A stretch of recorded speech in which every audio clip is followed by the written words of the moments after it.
Hamba minta Engkau hadir di tengah-tengah kami dan menjamah setiap hati-hati yang terbuka di hadapan-Mu. Engkau akan menjamah setiap hati-hati yang datang dengan penuh kerendahan hati. Mereka rindu, haus dan lapar akan kebenaran firman-Mu. Hamba terbatas. Roh Kudus, hamba terbatas. Tetapi hamba percaya Engkau Allah yang tidak pernah terbatas. Engkau tidak dapat dibatasi oleh ruang dan waktu dan apapun juga. Bekerjalah pada siang hari ini seperti apa yang Kau kehendaki. Hamba menyerahkan hati dan pikiran hamba menyerahkan perkataan hamba, Engkau yang memimpin hamba-Mu. Terima kasih Tuhan, kami semuanya yang siap untuk mendengarkan kebenaran firman Tuhan, katakan amin. Shalom Bapak Ibu yang dikasihi oleh Tuhan. Puji nama Tuhan, mari berikan sekali lagi tepuk tangan untuk para pelayan Tuhan yang begitu luar biasa. Thank you New Life untuk pelayanannya.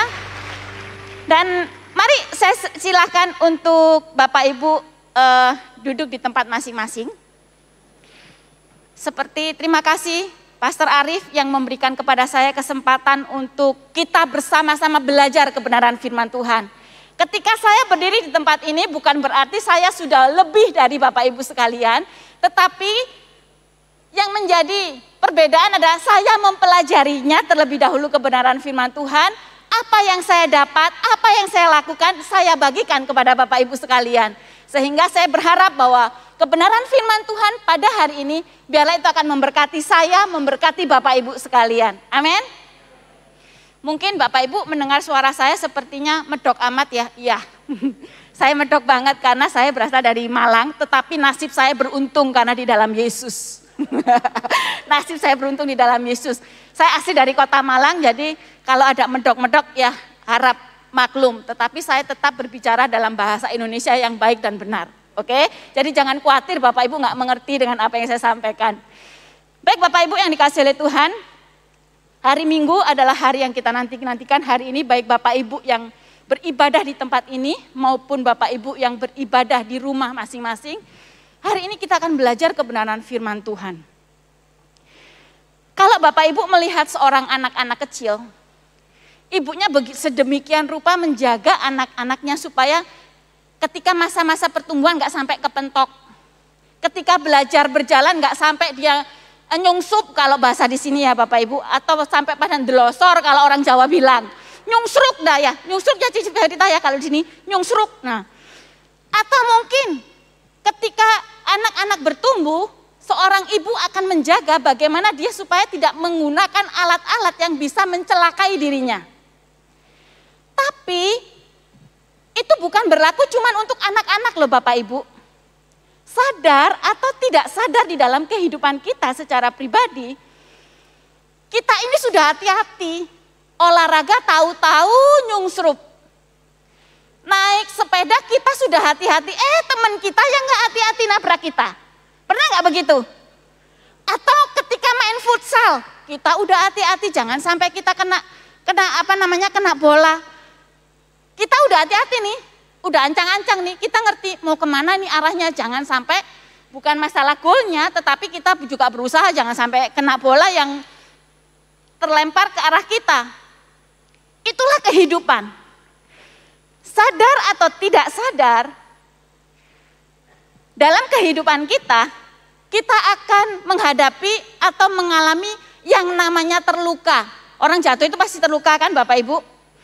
Masak aja sudah hati-hati, kena pisau. Terlukalah tangan kita. Tapi kita sudah hati-hati loh, kita berusaha loh. Tetapi pada kenyataannya, dalam kehidupan yang kita jalani, pasti akan menghadapi gesekan dengan orang-orang di sekitar kita, baik disengaja maupun tidak disengaja. Itu pasti akan kita hadapi. Kita hati-hati ngomong. Ada loh orang ngomong yang nyakitin kita. Kita hati-hati untuk menjaga sikap hidup kita. Ada loh masih orang yang salah paham sama kita. Ngeselin gak orang begitu? Ngeselin banget. Bangetnya banget. Untuk itulah firman Tuhan, Yesus sendiri mengajarkan kepada murid-muridnya di dalam Matius 18 ayat 21 sampai 22. Kemudian datanglah Petrus dan berkata kepada Yesus, "Tuhan, Sampai berapa kali aku harus mengampuni saudaraku jika ia berbuat dosa terhadap aku? Sampai 7 kali. Yesus berkata kepadanya, bukan. Aku berkata kepadamu bukan sampai 7 kali, melainkan sampai 70 kali 7 kali. Kata-kata Yesus 70 kali 7 kali ini mengandung makna bahwa ketika engkau mengampuni itu gak ada batasnya Bapak Ibu. Karena Tuhan ngerti dimanapun kita berada kita pasti akan ketemu yang namanya gesekan dengan orang lain. Itu gak akan kita bisa hindari. Entah saudara baru kenal atau lebih-lebih kalau sudah kenal lama suami istri. Siapa yang gak pernah gesekan? Gak mungkin, pasti ada aja yang salah. Ada aja salah paham. Untuk itulah firman Tuhan mengajarkan di dalam kehidupan kita sebagai anak-anaknya untuk mempunyai stok yang banyak.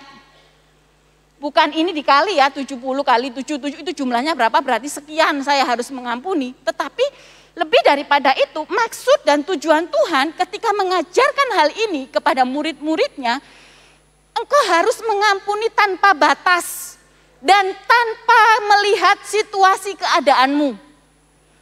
Apapun keadaannya, apapun waktunya, ketika engkau disakiti, engkau harus mengampuni. Entah itu kepada anak, entah itu engkau disakiti karena perkataan suami, engkau disakiti karena istri, siapapun bisa menyakiti kita. Tapi kembali firman Tuhan mengatakan ampuni mereka. Berapa kali? Sebanyak-banyaknya ketika mereka bertobat, mereka tahu ampuni mereka, jangan pernah pendam. Sebab apa Bapak Ibu yang kasih oleh Tuhan?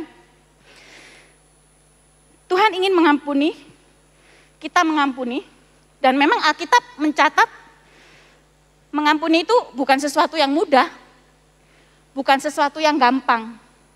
Tetapi ada akibat ketika kita tidak mengampuni orang yang bersalah kepada kita. Apalagi kalau kesalahannya sudah bertahun-tahun nih, sakit banget. Mungkin Bapak Ibu ketika Bapak Ibu duduk di tempat Bapak Ibu mengatakan, kamu gak ngerasain sih yang apa aku rasain. Kamu gak tahu sakitnya seperti apa. Tetapi biar kita akan membuka hati pada hari ini. Apa akibatnya ketika kita tidak mengampuni orang yang bersalah kepada kita? Akibat yang dapat kita terima ketika kita tidak mengampuni orang yang bersalah kepada kita adalah kita tidak dapat menerima pengampunan daripada Tuhan. Matius 18 ayat 38 dan Matius 6 ayat 14 sampai 15 saya akan bacakan buat Bapak Ibu sekalian.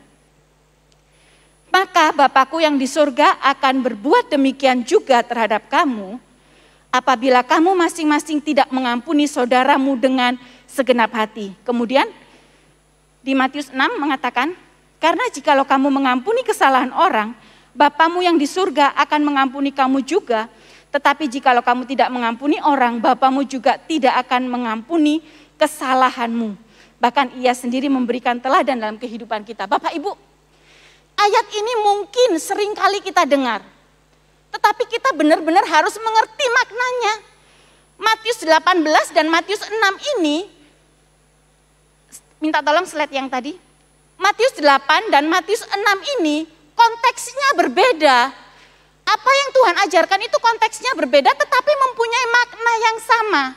Kalau Bapak Ibu baca di dalam Matius 8 ayat 38 itu, ketika Petrus bertanya, seperti ayat yang sebelumnya kita baca, dia menanyakan, Tuhan bagaimana, berapa banyak aku harus mengampuni?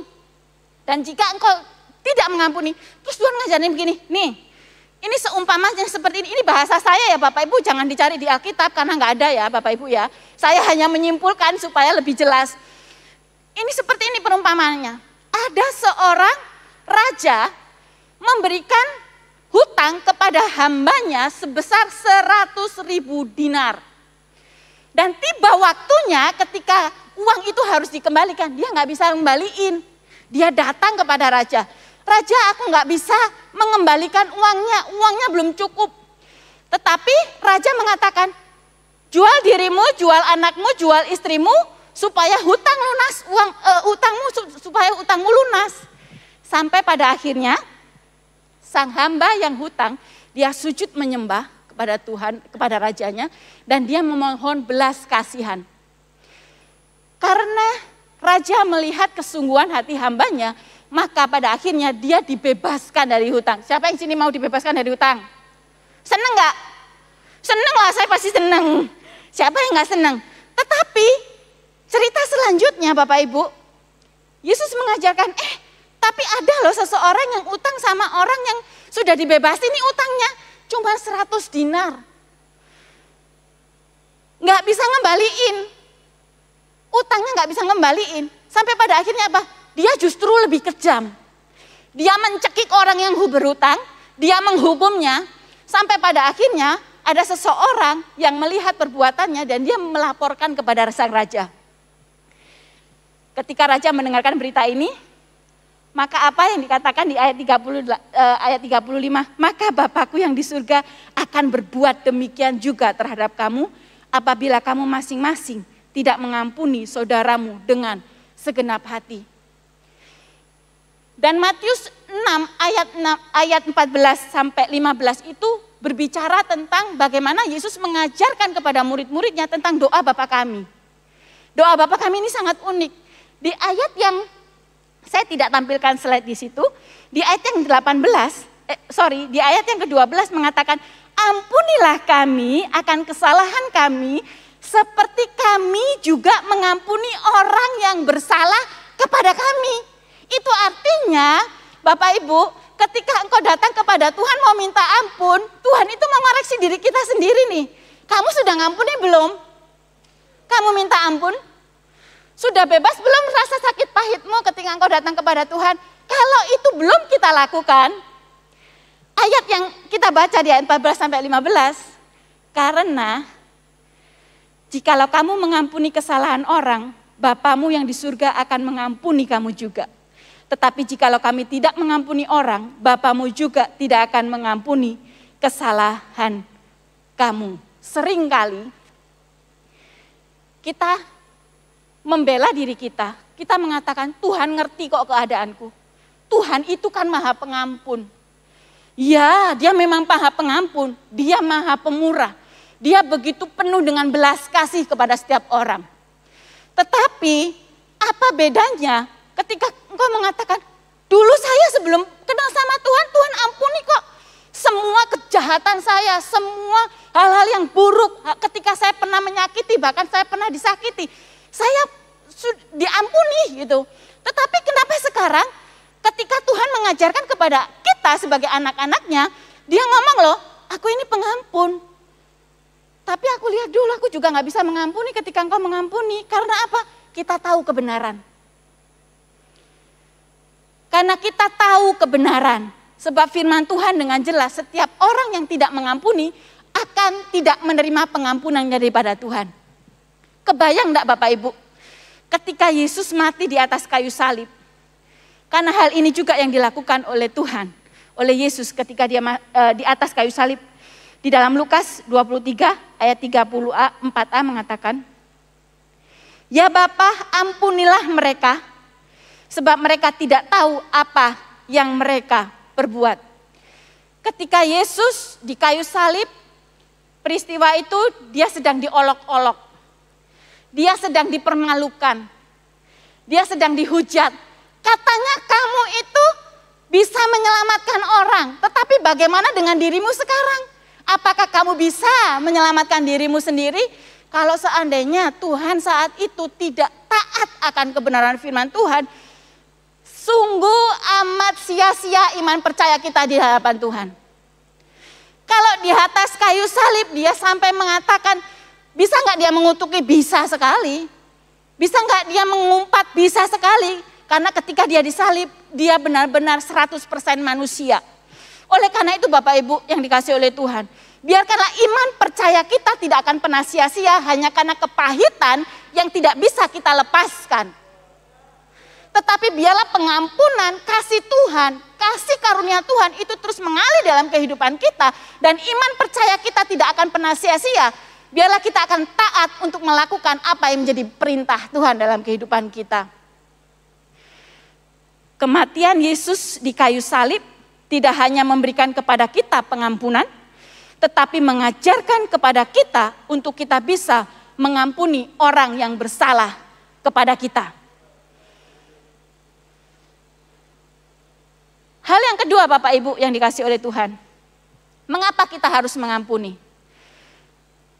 Sebab ketika kita tidak mengampuni, jiwa, fisik, dan spiritual kita akan terganggu. Contoh Bapak Ibu, kalau kita sakit dah, luka aja sedikit di tangan kita. Itu terganggunya minta ampun, kita mau nulis susah, kita mau ngapa-ngapain susah. Apalagi kalau kita sakit gigi dah, gampang yang sepele. Kita yang sakit gigi, tetangga yang nyetel muter musik agak kencengan dikit, kita udah sensi. Yang sakit siapa, yang sensi siapa? Belum lagi Bapak Ibu, kalau ada hal-hal yang sepertinya ada sesuatu yang nggak benar di hati kita, kita itu sepertinya jadi orang yang gampang marah, gampang sensitif. Dan memang inilah yang memang Tuhan tahu bahwa ketika engkau menyimpan kepahitan, engkau nggak akan bisa yang namanya hidup dengan pemikiran yang benar.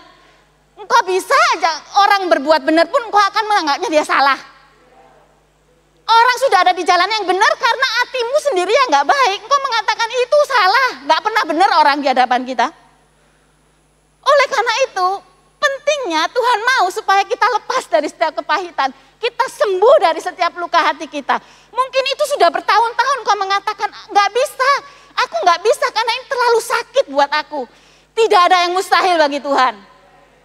Sebab dia sanggup melakukan segala yang tidak pernah kita pikirkan, itu yang dia kerjakan dalam hidup kita. Bapak Ibu yang dikasih oleh Tuhan, ketika kita datang kepada Tuhan, sebab mari kita akan baca di dalam Efesus 4 ayat 31 sampai 32 mengatakan, segala kekhawatiran, kegeraman, kemarahan, pertikaian, fitnah, hendaklah dibuang dari antara kamu. Demikian pula segala kejahatan. Tetapi hendaklah kamu ramah seorang terhadap yang lain, penuh kasih mesra dan saling mengampuni. Sebagaimana Allah di dalam Kristus telah mengampuni kamu. Cara mengampuni itu ternyata dibuang, bukan melupakan. Sebab setiap peristiwa di dalam kehidupan kita, kita nggak akan pernah bisa menghapusnya. Mungkin ada orang yang menyakiti Bapak Ibu sekalian. Bapak Ibu tidak akan pernah bisa melupakan dia. Sebab itu pengalaman saya secara pribadi Bapak Ibu. Ada satu titik terendah ketika saya harus belajar benar-benar untuk mengampuni orang yang menyakiti kehidupan saya. Saya merasakan titik terendah bagaimana saya harus terlepas dan saya harus sembuh. Saya harus membuang setiap sakit yang ada di dalam hati saya. Sebab kalau cuma melupakan itu nggak akan pernah berhasil. Sebab kita nggak akan pernah bisa melupakan apa yang pernah terjadi dalam kehidupan kita. Apalagi kalau hal-hal yang menyakitkan, itu susah banget kita malah melupakan. Sebab di dalam bahasa Yunani, mengampuni itu artinya menyuruh pergi, membiarkan pergi, melepaskan, meninggalkan, menghapuskan. Sama artinya membuang hal-hal yang pahit, yang menyakitkan dalam hati kita. Oleh karena itu Bapak Ibu yang dikasih oleh Tuhan, buang setiap kepahitan yang saat ini ada di dalam kehidupanmu. Mungkin kau mengatakan susah iya karena saya pernah ada di dalam titik terendah itu. Karena memang gak gampang. Pengalaman pribadi saya Bapak Ibu yang dikasih oleh Tuhan. Saya pernah disakiti sama tunangan, kami pacaran 10 tahun. Dan kami sudah merencanakan yang namanya pernikahan. Kami sudah siapin rumah untuk masa depan, kami siapin toko karena saya lebih suka berdagang ya. Saya lebih suka berdagang, semuanya kami persiapkan. Tetapi sampai pada satu titik Tuhan izinkan terjadi karena memang saya orangnya dablek kalau bilang ya. Suruh full time jadi hamba Tuhan, saya lari-lari sampai pada akhirnya ditangkap. Segala sesuatu yang saya bangun Tuhan hancurkan. Dan di satu titik Tuhan bukakan dan singkapkan semua yang baik-baik dalam hubungan kami. Ternyata ada sesuatu yang tersembunyi. Itu sakit loh Bapak Ibu. Sakitnya luar biasa. Itu titik terendah di mana saya mengalami yang namanya susah untuk mengampuni. Tetapi Tuhan izinkan itu terjadi di dalam kehidupan saya. Kalau orang sudah nyakitin, nggak ketemu sama orangnya. Ya Bapak Ibu ya, nggak ketemu sama orangnya nih. Ketemu sama orang yang berbeda, tapi namanya sama, itu muncul lagi loh Bapak Ibu. Benar, kok nama ini lagi yang muncul? Serius Bapak Ibu, ada satu titik saya harus benar-benar melepaskan pengampunan. Bayangkan Bapak Ibu, betapa sakitnya, bukan cuma saya loh yang sakit, tetapi keluarga besar, mama, papa itu juga ngerasain loh apa yang saya rasain. Anaknya perempuan, 10 tahun, pacaran, ujung-ujungnya nggak jadi. Orang tuanya yang bingung, takutnya anaknya stres, sampai dicariin teman supaya main ke rumah. Itu terjadi dalam kehidupan saya. Sampai pada akhirnya Bapak Ibu, ketika kepahitan itu belum sembuh, ketika luka itu masih ada di dalam hati saya, ketika ada orang yang beda tapi namanya sama, umpatan yang keluar. Kamu ya, gara-gara kamu ya, 10 tahun sia-sia ya hidupku ya, kamu ya, umpatan, kutuk yang keluar. Wajar nggak wajar karena ada yang pahit di dalam hati kita. Sampai pada akhirnya Tuhan izinkan supaya saya sembuh. Butuh proses nggak? Butuh proses. 2 tahun saya melewati itu. Sampai pada akhirnya Bapak Ibu, ketika saya memutuskan untuk menyerahkan hidup saya, ya Tuhan, nih hidup saya, pakai hidup saya, terserah Tuhan mau pakai apa. Ketika saya sekolah Alkitab, di sekolah Alkitab itu setiap kali semester, selalu akan setiap minggu pun akan dikirim ke tempat-tempat gereja-gereja lokal untuk membantu pelayanan. Dan ini Bapak Ibu, aduh, saya ngerasain ya Bapak Ibu ya. Kalau Tuhan yang mengerjakan segala sesuatunya pasti sempurna. Sebab Dia mengerti apa yang tersembunyi di dalam hatimu yang orang lain gak ketahui. Kita bisa ngomong loh sama teman kita, enggak apa-apa, aku sudah mengampuni kok, aku mengasihi kok, bukan itu masalahnya. Apakah engkau benar-benar melepaskan pengampunan? Itu yang menjadi dasar utama ketika engkau ingin lepas, engkau penuh dengan damai sejahtera, engkau penuh dengan sukacita, lepaskan pengampunan ketika ada orang yang melukaimu. Bahkan Tuhan izinkan terjadi di setiap saat ketika saya pelayanan di daerah terpelosok sekalipun Bapak Ibu, saya nemuin nama yang sama. Anak sekolah minggunya sama namanya siapa? Udah gitu dia apet banget sama saya. Aduh Tuhan Yesus, ini kamu belum beres nak. Kamu belum beres nak. Ketika hal-hal itu muncul dan itu masih mengusik hatimu, itu artinya engkau belum beres di hadapan Tuhan. Kalau engkau mengatakan aku sudah beres Tuhan, dan ketika saya mengatakan saya berbicara di depan Bapak Ibu sekalian, dan saya menyampaikan setiap apa yang saya alami, itu tidak lagi mempengaruhi hati saya. Karena saya sudah beres di hadapan Tuhan. Karena saya sudah menang di hadapan Tuhan. Mungkin Bapak Ibu mengatakan itu kan dulu, bagaimana dengan perjalanan hidupmu sekarang? Bapak Ibu, ada saatnya ketika engkau menang di titik paling terendah, itu akan menjadi acuan untuk engkau terus maju. Untuk engkau terus mudah mengampuni orang yang bersalah kepadamu. Oleh karena itu Bapak Ibu, Bapak Ibu, apapun permasalahan Bapak Ibu, mungkin engkau terluka karena suami, engkau terluka karena istri, mungkin engkau terluka karena papamu, mungkin engkau terluka karena mamamu, mungkin engkau kecewa dengan keluargamu. Tapi hari ini firman-Nya datang kepadamu. Jangan pernah sia-siakan iman percayamu hanya karena kepahitan yang mestinya bisa disembuhkan. Dan jangan biarkan sia-sia iman percayamu di hadapan Tuhan. Sebab Tuhan mengajarkan, jangan pernah sia-siakan imanmu hanya karena kepahitan yang seharusnya bisa sembuh. Hal yang berikutnya Bapak Ibu yang dikasih oleh Tuhan.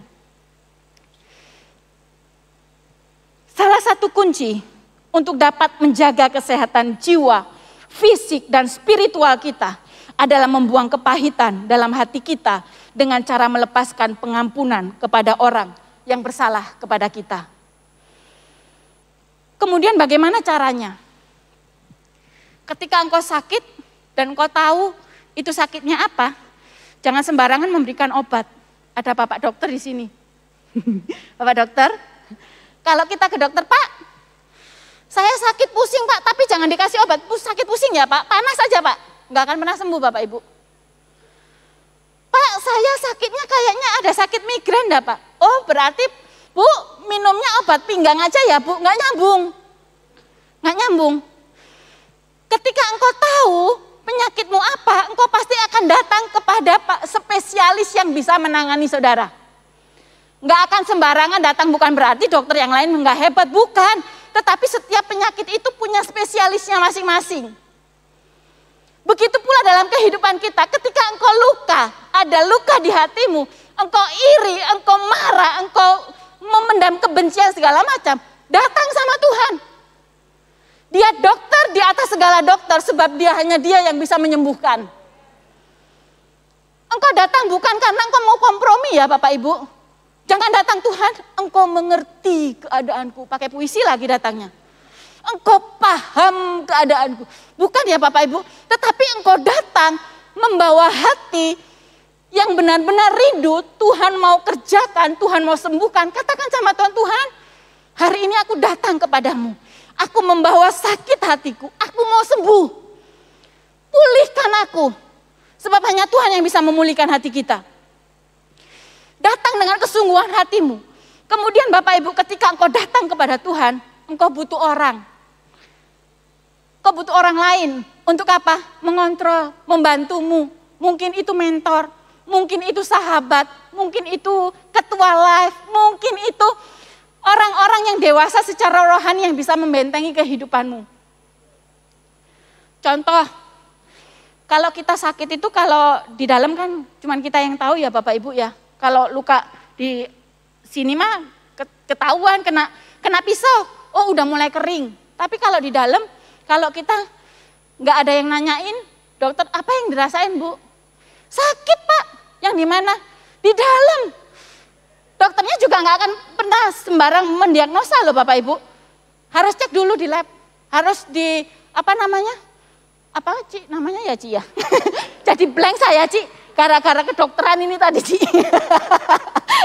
Ada hal-hal yang harus dicek supaya apa? Memastikan penyakitnya. Begitu pula dalam kehidupan kita, ketika engkau datang kepada Tuhan bukan berarti semuanya selesai. Engkau perlu orang yang terus mengingatkan, udah sembuh belum? Masih sakit enggak? Itu harus jujur loh Bapak Ibu. Sebab hanya Bapak Ibu dan Tuhan yang tahu. Sekalipun ada mentor, sekalipun ada sahabat, itu akan percaya apa yang kita ucapkan. Tetapi Tuhan mengerti sebenarnya yang dalam isi hatimu yang paling dalam. Sebab itu enggak gampang memang Bapak Ibu. Kemudian Bapak Ibu, setelah Bapak Ibu membutuhkan mentor, hal yang paling penting, jangan menempatkan diri Bapak Ibu sebagai korban. Tetapi tempatkan dirimu ketika engkau diizinkan Tuhan untuk menghadapi gesekan dengan orang-orang di sekitarmu. Itu adalah proses untuk mendewasakan kehidupan kita. Bagaimana kita akan terus mengalami yang namanya naik level, naik tingkat. Bagaimana kita terus akan semakin dewasa di dalam Tuhan. Karakter kita semakin dibentuk.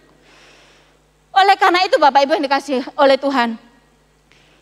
Biarlah di dalam Matius 7 ayat 12 mengatakan, segala sesuatu yang kamu kehendaki supaya orang berbuat kepadamu, perbuatlah demikian juga kepada kamu. Karena kita tahu kalau yang namanya gesekan belum tentu kita yang selalu menjadi korban.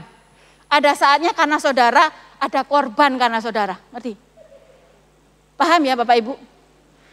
Tuhan ngingetin, kamu bukan korban loh. Ada saatnya nanti kamu bisa nyakitin orang dan kamu minta ampun. Kamu minta maaf, kamu minta diampuni. Tetapi sekarang gimana? Kalau ada orang yang bersalah kepada kamu, mau gak kamu ngampuni? Dan biarlah ketika kita melakukan apa yang istilahnya orang lain lakukan terhadap kita, kita pun akan melakukan hal yang sama. Dan yang paling penting Bapak Ibu, ketika engkau sudah melakukan atau memposisikan dirimu bukan sebagai korban, biarlah engkau mulai belajar untuk mendoakan orang yang melukai hatimu. Itu titik kemenangan yang begitu luar biasa. Karena ketika engkau terluka, boro-boro ngampuni. Nginget namanya aja gak mau. Boro-boro untuk mendoakan. Untuk nyebut namanya aja udah najis. Maaf ya saya katakan itu dulu. Soalnya sering kali loh Bapak Ibu. Saya pernah ketemu dengan suami istri. Karena ada satu dan lain hal. Mereka itu bertengkar sampai pada akhirnya keluar terucap dari salah satu pasangan ini. Ingat ya Ci ya, seumur hidupku sampai aku mati pun aku gak bisa mengampuni. Hati-hati Bapak Ibu. Jangan sampai kita ada di dalam titik itu. Sebab apa? Iman kita akan menjadi sia-sia di hadapan Tuhan. Dia pengampun iya, tetapi kalau engkau tidak melakukan kebenaran dan perintahnya, engkau pun akan hidup sia-sia di dalam imanmu. Tuhan mau supaya iman kita tidak akan sia-sia. Lakukan apa yang menjadi perintahnya. Sepertinya ini sepele. Mungkin ratusan kali kita mendengarkannya. Ampuni orang yang mengampunimu. Tetapi kita sudah melakukan enggak? Berat Ci, memang berat. Kalau enggak berat enggak akan diajarkan sama Tuhan. Enggak akan diberikan Roh Kudus dalam kehidupan kita untuk menolong kita. Sebab memang bukan dengan kuat dan gagah kita. Tetapi semua karena pertolongan dalam Roh Kudus. Dan engkau mau menyerahkan hidupmu, engkau mau membuka hatimu. Katakan, Tuhan aku mau kerjakan. Operasi aku Tuhan, butuh waktu iya. Orang yang operasi, yang namanya ada penyakit di tubuh, dikeluarkan. Ketika penyakitnya dibuang, bukan berarti lukanya langsung sembuh Bapak Ibu. Paham ya? Butuh proses. Mungkin ketika engkau sudah mengampuni dan melakukan setiap hal-hal langkah-langkah yang kau lakukan, ada saatnya iblis pasti akan mengotak-atik lagi. Itu kamu, yang iniin kamu tuh, yang mempermalukan. Hal-hal yang mulai itu muncul tuh memancing emosi kita, memancing kemarahan kita. Itu butuh proses untuk sembuh. Oleh karena itu makanlah makanan yang sehat. Isi hati dan pikiranmu dengan kebenaran firman. Sebab itu yang akan menguatkan hidupmu. Nilai-nilai dunia mengatakan enak amat, dia gak layak untuk menerima pengampunanmu. Firman Tuhan mengatakan dia layak sebab engkau pun menerima pengampunan yang tanpa syarat. Enak amat dia menerima pengampunan dari aku, padahal aku sudah disakiti, masa depanku sudah hilang. Masa depanmu sudah hilang karena engkau ada di dalam Tuhan. Karena apa? Firman Tuhan. Firman yang menguatkan kembali iman percayamu. Karena intimidasi dari luar itu akan melemahkan iman kita. Melemahkan pengharapan kita. Seolah-olah kita itu dunia kita sudah runtuh. Tetapi ketika engkau ada di dalam Tuhan. Engkau memakan makanan yang sehat. Maka engkau akan terus bangkit dan kuat sebab Tuhan yang menyertai engkau. Butuh proses. Oleh karena itu jangan pernah patah semangat ketika engkau akan belajar mengampuni orang lain. Lakukan apa yang bisa engkau lakukan. Datang sama Tuhan.